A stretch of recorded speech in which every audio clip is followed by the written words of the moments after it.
কিন্তু আজকের আলোচনার বিষয় কি, কেন আমাদের রিজিককে ঘাটতি করা হয়েছে বলেছিলাম। এটা এমন একটা তথ্য আমার নজরে এসেছে, সুবহানাল্লাহ। এটা আমি জানি যে আপনার অধিকাংশ মানুষ এটা জানেন না, এবং আমি বলি তারপর আপনার কথাটাকে আমি আপনার কাছে পেশ করছি। সেটা কি, যে একজন মুসলিমকে, মুমিন মুওয়াহিদের কথা চলতেছে, এখানে কোনো মুশরিকের আসবে না। যারা প্রকৃত অর্থে আল্লাহর বান্দা মুমিন মুসলিম, তাদের যাদেরকে রিজিকে ঘাটতি করা হয়েছে, যাদেরকে অসুস্থ করা হয়েছে, যাদেরকে অতটা সৌন্দর্যতা দেওয়া হয়নি, এতটা মান মর্যাদা দেওয়া হয়নি, কেন করলেন আল্লাহ এটা? আল্লাহ সুবহানাহু ওয়া তাআলা বলছেন, বান্দা এটা করেছি শুধুমাত্র তোর ঈমানটাকে টিকে রাখার জন্য। আল্লাহ বলছেন, এর থেকে যদি তোকে বাড়তি কিছু দিয়ে দেওয়া হতো, তাহলে আজকে তুই মসজিদে সালাতের জন্য উপস্থিত, কিন্তু ওইটা পেয়ে গেলে তোকে মসজিদে কেউ নিয়ে আসতে পারতো না। আজকে যদি আমাকে আল্লাহ সুবহানাহু ওয়া তাআলা ইউরোপিয়ানদের মতো হ্যান্ডসাম করে দিত, ব্রাইটনেস আরো বাড়িয়ে দিত, আমি হয়তো ইমাম হতাম না, হিরো হতাম। ব্যাপারটা এমন নয়। আজকে যারা ফিল্মের নায়ক, তারা কি চেহারার বডির কারণে হয় না নায়ক? তার মানে ওদেরকে আল্লাহ ধোঁকা দিয়ে দিয়েছে সুরত দিয়ে। আপনি একবার আল্লাহর প্রশংসা করেন যে আল্লাহ আপনাকে ওই সুরতটা দেয়নি, হলে আপনি মুসলিম দাড়িওয়ালা হতেন না, আপনি কোন একটা ফিল্মের একটা কোনো নায়ক হতেন। আল্লাহ তাকে ফিতনায় ফেলে দিয়েছে।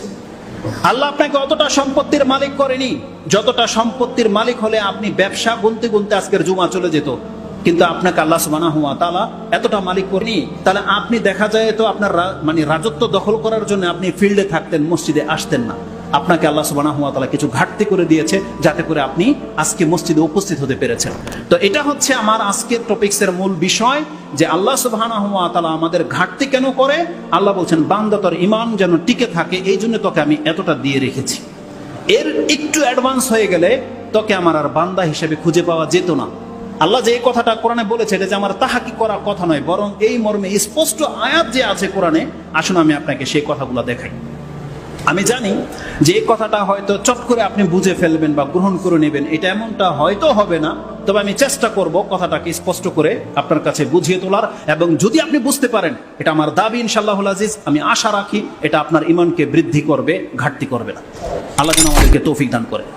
আমার দাবি কি, যে আল্লাহ সুবহানাহু ওয়া তাআলা আমাদেরকে ইউরোপিয়ানদের মতো, কাফেরদের মতো অঢেল সম্পত্তির মালিক করেনি। কেন করেনি?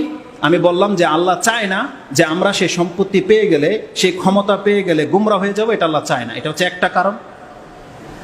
তাহলে পুরো পৃথিবীর কাফেরদেরকে, এটা তো মুমিনদের সাথে ঘটে, তাহলে আল্লাহ পুরো পৃথিবীর কাফেরদেরকে কেন কোটিপতি বানিয়ে দিল না? কিছু কিছু কাফের কোটিপতি বা অনেক সম্পত্তির মালিক, আল্লাহ সমস্ত কাফেরকে এটা করলো না কেন? সুবহানাল্লাহ, প্রথমটার চেয়ে এটা বেশি আমার হৃদয়টাকে টাচ করেছে। সেটা কি জানেন? জান্নাতে কিন্তু প্রত্যেক মুমিন ধনী। যারা জান্নাত পাবে তারা কেউ গরিব নয়, সবাই ধনী। একটা সর্বনিম্ন জান্নাতিকে আল্লাহ কতটা দেবে? এই পুরো পৃথিবীর 10টা পৃথিবী সমান। আপনার ভিলেজ নয়, আপনার একটা বাংলাদেশ নয়, 10টা পৃথিবীর সমান দেওয়া হবে সর্বশেষ জান্নাতিকে, সর্বশেষ জান্নাতিকে। তাহলে আল্লাহ সুবহানাহু ওয়া তাআলা তো বলেছে যে পরকাল মুমিনদের জন্য, এই দুনিয়াটা হচ্ছে কাফেরদের জন্য। তাহলে আল্লাহ সমস্ত কাফেরকে কেন দুনিয়া দিল না? এক একটা রাষ্ট্রের মালিক কেন বানালো না আল্লাহ কাফেরদেরকে? সুবহানাল্লাহ, আল্লাহ বলছেন, বান্দা এটা তোর জন্য, শুধু তোর ঈমানটাকে টিকিয়ে রাখার জন্য আমি ওই কাফেরকে মাহরুম করে রেখেছি। আল্লাহ বলছে, কারণ পুরো পৃথিবীর কাফেরকে যদি আমি ধনী বানিয়ে দিতাম, ওদের ঘরগুলোর হতো স্বর্ণ রূপার, আমি এটা চাইলে করে দিতে পারতাম, আর এটা ওদের হক, এই দুনিয়াতে আমি করে দিব। আল্লাহ বলছে আমি করে দিতাম, কিন্তু বান্দা তোর ঈমানকে টিকে রাখার জন্য আমি করিনি। সুবহানাল্লাহ। আল্লাহ বলছেন, আমাদের মতো কিছু সাধারণ মুসলিমরা আছে, আমরা হয়তো আজকে ইসলামের কথা বলতেছি, কিন্তু সত্যিকার অর্থে যদি সমস্ত কাফেরদেরকে আল্লাহ ধনী কোটিপতি বানিয়ে দিত, তাহলে আমি আর আপনি মসজিদে আসতাম না, আমরাও তাদের ধর্মের অনুসারী হয়ে যেতাম। আজকে কিছু কিছু মেসেজ আমরা শুনতে পাই যে অমুক খ্রিস্টান হয়ে গেছে টাকার কারণে।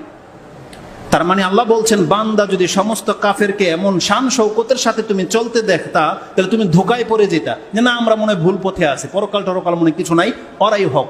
কারণ ওরা হক না হলে তার মানে ওরা এত টাকার মালিক হয় কি করে? আল্লাহ তো ধরতো। এই জন্য আল্লাহ বলছে, বান্দা আমি শুধু ওদেরকে মাহরুম করে রেখেছি শুধু তোর ঈমানটাকে টিকিয়ে রাখার জন্য।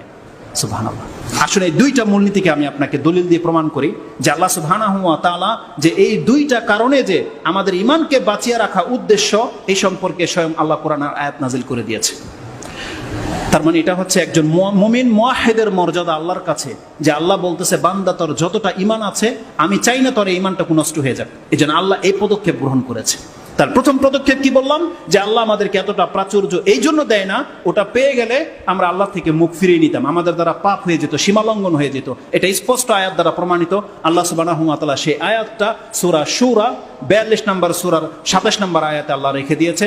আল্লাহ সুবহানাহু ওয়া তাআলা বলছেন, ওয়ালাউ বাসাতাল্লাহুর রিজকা লিইবাদিহি লাবাগাউ ফিল আরদ। আল্লাহ বলছেন, যদি আমি আমার বান্দাকে প্রশস্ত রিজিকের ব্যবস্থা করে দিতাম, প্রত্যেক মুসলিমকে যদি আমি প্রশস্ত রিজিক দিয়ে দিতাম, ওয়ালাউ বাসাতাল্লাহু রিজকা লিইবাদি, আমার কোন বান্দাকে আল্লাহ বলছেন লা বাগাউ ফিল আরদ, তাহলে এই ধরনের বান্দাগুলো এই জমিনে সীমালঙ্ঘন করত, যেমনটা করেছিল ফেরাউন, যেমনটা করেছিল কারুন। আল্লাহ সুবহানাহু ওয়া তাআলা বলছেন, কিন্তু আমি কি করেছি, ওয়ালাকি ইউনাজ্জিলু বিকাদারি মা ইয়াশা, তবে আমি তার পরিমিত একটা রিজিক তাকে জমিনে দিয়ে রেখেছি। আল্লাহ বলছেন যাতে ও টিকে থাকতে পারে ইমানের উপরে, এই জন্য একটা সুপরিমিত রিজিক আপনাকে দেওয়া হয়েছে।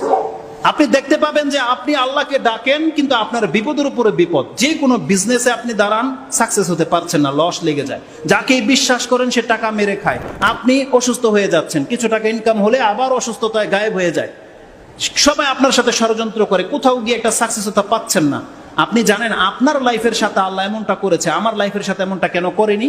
কারণ আপনার ইমানের মান আমার ইমানের মান এক নয়। যতটা ধৈর্য শক্তি আল্লাহ আপনাকে দিয়েছে ততটা আমাকে দেয়নি। যদি ওই বিপদগুলো আমার হতো, তাহলে জেনে নেন আমি হয়তো হতাশ হয়ে যেতাম, ঋণে ডুবে যেতাম। কিন্তু দেখেন আপনি এখন পর্যন্ত জমিনে দাঁড়িয়ে আছেন, আপনি শুকরগুজার আল্লাহর বান্দা। একবার আলহামদুলিল্লাহ বলেন যে আল্লাহ আলহামদুলিল্লাহ যে আল্লাহ আমাকে টিকিয়ে রেখেছে। আর এটা আল্লাহর মূলনীতি। আল্লাহ বলছেন আমি কোনো ব্যক্তিকে অতটা বোঝা চাপাই দেই না যতটা তার বহন করার ক্ষমতা নাই। তার মানে আল্লাহ বলছেন, বান্দা আমি আগে তোকে শক্তি দেই, তারপর তোর উপরে বোঝা চাপাই। আমি মানুষের মতো নয় যে মানুষ গাধার উপরে এত 2 মণ চাপিয়ে দিয়েছে, তো গাধা উঠাতে পারে মাত্র 1.5 মণ। আল্লাহ মানুষের মতো নয়। আল্লাহ বলছেন আমি আগে তোকে শক্তি দেব, তারপরে তোর উপরে আমি দায়িত্ব অর্পণ করব। সিয়ামের ক্ষেত্রে আল্লাহ এই কথাই বলেছে। আল্লাহ বলছে তোকে সিয়াম রাখার যোগ্যতা আমি দিয়েছি বিদায় তোর উপরে সিয়াম ফরজ করেছি। আর যাকে সেই যোগ্যতা দেওয়া হয়নি, আল্লাহ বলছে সিয়াম মাফ। যাকে আল্লাহ জাকাতের মতো মালিক করেছে ওর উপরে জাকাত ফরজ, যার টাকাই নেই ওর জাকাতই নেই। আশ্চর্য একটা ব্যাপার নয়? তার মানে আপনি ভাববেন না যে আমরা যে ইবাদত গুলো করতেছি এগুলো আমাদের কোনো বদৌলত, আমাদের কোনো এটা আমাদের পক্ষ থেকে না। আল্লাহ আমাদেরকে সে সামর্থ্য দিয়েছে বিধায় আমরা ইমানের উপরে আছি। আল্লাহ আমাদেরকে সামর্থ্য দিয়েছে বিধায় আজকে আমরা সালাতে দাঁড়াতে পেরেছি। দেখেন যার দাঁড়ানোর ক্ষমতা নাই তাকে আল্লাহ বলেছে সে বসে সালাত করবে। তার মানে আল্লাহর পক্ষ থেকে ক্ষমতাটা আগে দেওয়া হয়, তারপরে তার কাছ থেকে সেই কর্মটাকে তলব করা হয়। এই জন্য যাকে যেই বিপদে আল্লাহ রেখেছে, তার মানে আপনি জেনে নেন আপনার সম্পর্কে আল্লাহ জানে যে আমার বান্দা এতটা ওয়েট সহ্য করতে পারবে। যেদিন দেখবে আল্লাহ আপনাকে যে আপনি হয়তো ধৈর্যহারা হয়ে যাবেন, আপনি আল্লাহর প্রতি আশা রাখেন, সেই দিন থেকে আপনাকে আল্লাহ সুবহানাহু ওয়া তাআলা এই বিপদ থেকে মুক্ত করে দিবে। কারণ আল্লাহ চায় না তার কোনো বান্দা গুমরাহ হয়ে যাক, এটা আল্লাহ চায় না। আল্লাহ কি বলেছে যে আল্লাহ সুবহানাহু ওয়া তাআলা ওয়ালাউ বাসাতাল্লাহু রিজকা লিইবাদিহি, আমি যদি আমার বান্দাকে রিজিক প্রশস্ত করে দিতাম তাহলে লা বাগাউ ফিল আরদ, সে এই জমিনের মধ্যে বাগাবত করত। কিন্তু আল্লাহ দেখেন আমাদেরকে এতটা দেয়নি। আজকে আমি তো আমার নেচার সম্পর্কে জানি। বাস্তবিকই আল্লাহ আমার সাথে বহু এহসান করেছে, আমার উপর বড় এহসান করেছে। যদি সত্যি আমি অতটা হ্যান্ডসাম হতাম, পয়সাওয়ালা হতাম, হয়তো আমি বাংলার জমিনে থাকতাম না, আমি চলে যেতাম ইউরোপের কোনো দেশে। ব্যাপারটা এমন নয়। আজকে যারা ইউরোপে যাওয়ার ফলে ওই রাষ্ট্রের নাগরিকত্ব পেয়ে যাওয়ার ফলে ও বাঙালিদের মুসলিমদের কোনো পাত্তাই দেয় না, মুসলমানদের মানুষই মনে করে না। ও মনে করে যে আমি জান্নাতে চলে আসছি। ওদের সভ্যতা দেখে ও ধোঁকা খেয়ে গেছে। আপনার আমার সাথে তাই হতো, কিন্তু আল্লাহ বলছেন না, ওর চেয়ে তোর ইমানটা আমার কাছে বেশি মূল্যবান। এই জন্য বাংলার অভাবী রাষ্ট্রে তোকে আমি পয়দা করে রেখেছি। এটা আমাদের নেয়ামত আল্লাহর পক্ষ থেকে। তার মানে যে অবস্থায় আছেন কিন্তু মুসলিম আল্লাহর বান্দা, আপনি জেনে নেন এটা আল্লাহ আপনার উপরে এহসান করেছে যে এর ডিফারেন্স কিছু হলে, ব্যতিক্রম হলে আপনি আল্লাহর বান্দা থাকতেন না। আপনি একবার ফিল করেন, যদি আপনি ইউরোপের কারো জন্ম হতেন, যদি হিন্দুর ঘরে আপনার জন্ম হতো, আপনি কোনোদিন আল্লাহকে খুঁজে বেড়াতেন না, এটা হতো না। কিন্তু আল্লাহ সুবহানাহু ওয়া তাআলা আপনাকে মুসলমানের ঘরে সন্তান করেছে বিধায় আপনি আল্লাহকে চিনতে পেরেছেন বা আল্লাহর কথা আপনি শুনতে পাচ্ছেন শুনে। কিন্তু আপনাকে যদি ওই হিন্দুদের মতো করে দেওয়া হতো, দেখেন ওরা আল্লাহরে খোঁজে না, তো এমনটাই হয়ে যেত। অনেক বদ প্রকৃতির আছে মুসলমানের ঘরের সন্তান হয়ে আল্লাহকে খোঁজে না। তার মানে আপনাকে আমাকে কিন্তু আল্লাহ এমনটা করেনি, এটা আল্লাহর দয়া। তা আল্লাহ সুবহানাহু ওয়া তাআলা বলছেন যে বান্দা আমি তোকে এই জন্যে ঘাটতি করে রেখেছি যাতে করে আমার বান্দাই থেকে যাস, তোর দ্বারা কোনো গুমরাহি না হয়ে যায়। এই আয়াত দ্বারা আমরা আমাদের এই অবস্থার যে হিকমত সম্পর্কে জানতে পারলাম, তার মানে আশা করি যে এই কথাটা আমাদের স্মরণে থাকলে আপনি আপনার অভাবের কারণে হায় হতাশ করবেন না, আপনি হতাশায় ভুগবেন না।